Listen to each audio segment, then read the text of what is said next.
Sekilas perbedaan suku Bugis dan suku Makassar. Terdapat 4 kelompok suku besar di Sulawesi Selatan, yaitu Bugis, Makassar, Mandar, dan Toraja.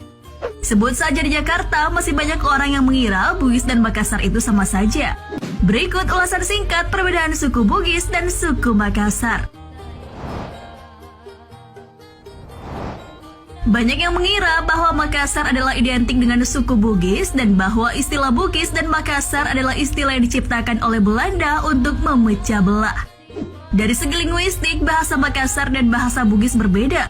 Walau kedua bahasa ini termasuk dalam rumpun bahasa Sulawesi Selatan, dalam cabang Melayu Polinesia dari rumpun bahasa Austronesia.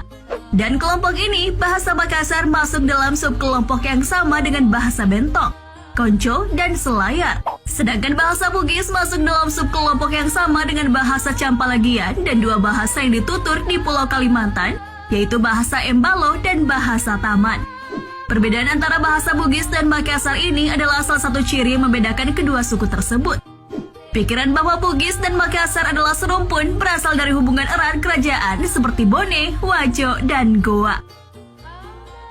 Terlepas dari banyaknya persamaan dan eratnya hubungan serta saling menaruh hormat, sangat perlu ditegaskan bahwa orang Bugis dan Makassar tetaplah dua suku yang berbeda.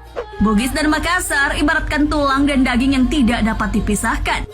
Makassar bukan Bugis dan Bugis bukan Makassar. Keduanya tidak dapat dipisahkan walaupun beda suku bahasa.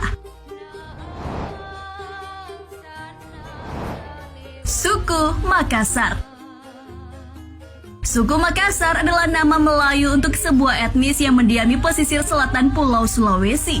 Lidah Makassar menyebutnya Mangkasara, berarti mereka yang bersifat terbuka. Etnis Makassar ini adalah etnis yang berjiwa penakluk namun demokratis dalam memerintah, gemar berperang dan jaya di laut. Tak heran pada abad ke-14 hingga 17 dengan simbol kerajaan Goa, mereka berhasil membentuk satu wilayah kerajaan yang luas dengan kekuatan armada laut yang besar, berhasil membentuk suatu imperium bernafaskan Islam.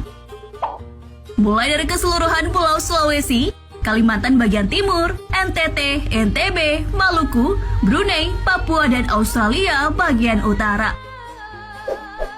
Mereka menjalin traktat dengan Bali, kerjasama dengan Malaka dan Banten dan seluruh kerajaan lainnya dalam lingkup Nusantara maupun internasional, khususnya Portugis.